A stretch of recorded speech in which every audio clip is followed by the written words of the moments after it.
All right, so I'm going to share with you guys what I believe to be probably one of the most powerful business lessons that I've ever learned, because in reality, this kind of dictates everything and sets your standards for how much money you're going to make, all right? And this is a lesson that I think you realistically have to learn over and over and over in business, and it constantly just resets the bar in terms of what you can achieve and what's possible. But if you don't figure this out, and if you're not thinking through this lens, I mean, you're ultimately going to be, playing this game on a very, very small scale, and you're going to be working just as hard, but making very little money compared to people that understand this, all right? And that skill is thinking bigger, all right? I have to credit a mentor of mine for really pushing me to do this. I'll reveal who that is in a bit. But so often, business owners like myself, we put these random numbers on a pedestal, all right? Like, for example, when I was below 100 grand a month in revenue, I used to put 100 grand a month on a pedestal. Right now, we're at 400 grand a month in revenue, and I put $1 million a month on a pedestal, okay? But what you need to understand is every single thing that you think is a big accomplishment is literally nothing compared to somebody else who is no different than you as a human being. Their frame of reference is just simply different than yours, all right? So I'll give you an example. Most of the people watching this channel are probably below $1 million a month in revenue, all right? $1 million a month is $12 million a year in revenue, all right? In revenue. Now, go ahead and Google for me the average salary of an NBA basketball player, okay? The average salary, meaning there's no expenses, this is what they take home and deposit in their bank at the end of every single month, or at the end of every single year, before taxes, obviously, is $11 million.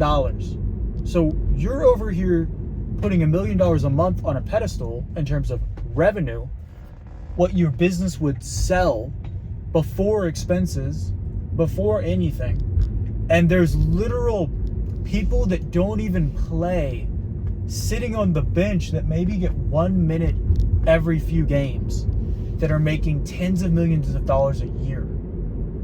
And those are just salaried employees, probably W-2s, in a sports league where they shoot balls into a hoop.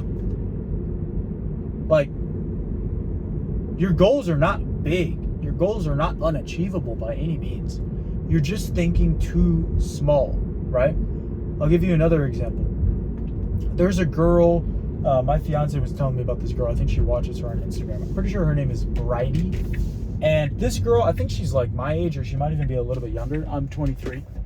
And this girl has done $5 million in one day without any money spent on ads.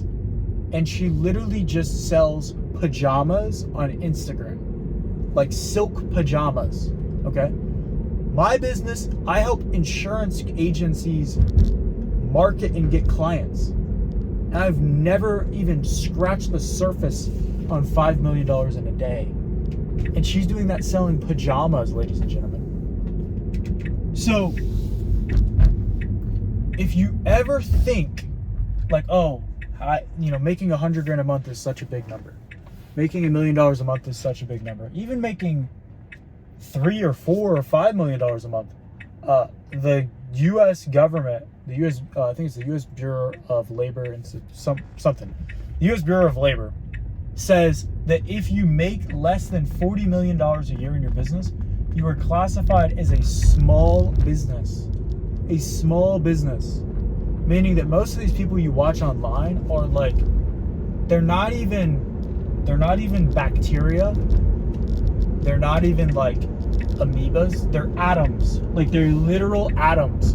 Microscopic fucking businesses that don't even exist on a radar. You would have to look at them with a microscope, and these are the people that we put on a pedestal in terms of they're making all this money, which they are. Their lifestyle is insane oftentimes, right? People that have a business that makes $40 million a year, they live amazing lives. Amazing lives. They can buy whatever they want. They can fly private. They can buy whatever watch they want. This is like $1,000 watch. It's nothing nice. But they could buy a $30,000 watch and not even feel it. They can drive whatever car they want, literally anything. And they're doing $40 million a year. But that's in revenue. And there's literal kids, literal 20-year-old females who are dropping pajamas on Instagram and making $5 million a day. And yet you want to put on a pedestal $100 grand a month, or $200 grand a month, or $300 grand a month, or $400 grand a month. Oh, I don't think I could scale up to that level. That's something I say so often in my own head. Is like, you know, I don't know how fulfillment is going to keep up if we scale. Dude, McDonald's scaled burgers, fries, lettuce, tomato, and food like to a multi-billion-dollar company. And all I do is market for people online, and I'm worried about scaling. Like, look at all these restaurants that have scaled food nationwide across the entire country.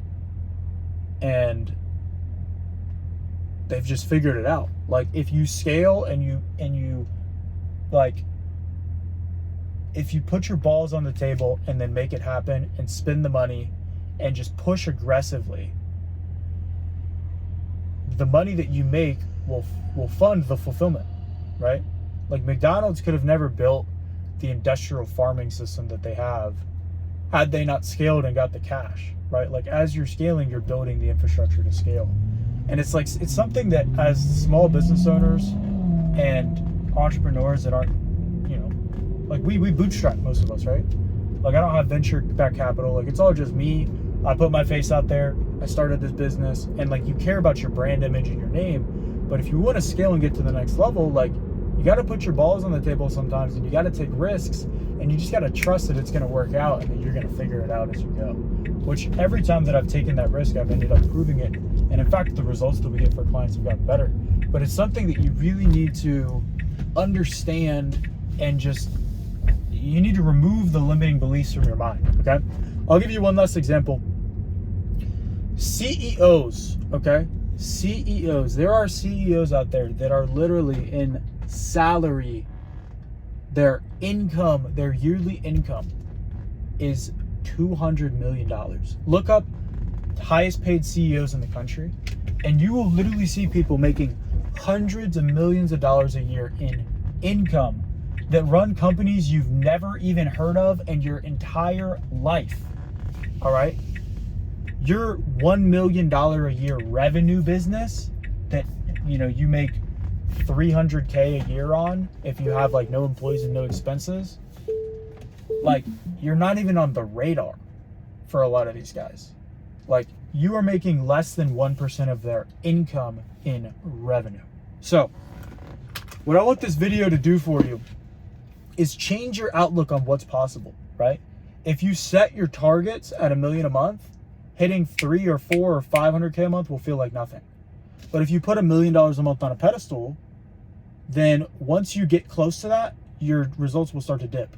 I had put $100,000 a month on a pedestal, and I stayed stuck there for like 4 to 6 months. So when you have a goal, whatever that goal is, start to diminish the goal, all right? Start to realize how much bigger you can go, because once you hit that goal, if that's the goal and that's what you're putting on a pedestal, and you think 100 grand a month or $1 million a month or whatever is this like unattainable high number, like, it's going to take you longer to hit it, and once you hit it, you're going to plateau. So think bigger, stop putting your goals on a pedestal, and go make more money. By the way, the guy that I was talking about, who basically kind of taught me this concept and really like drives this into my mind and helps reinforce it, is a guy named Jeremy Haynes. Would highly recommend checking him out on YouTube. Fire content, and all he talks about is helping people get to $1 million a month.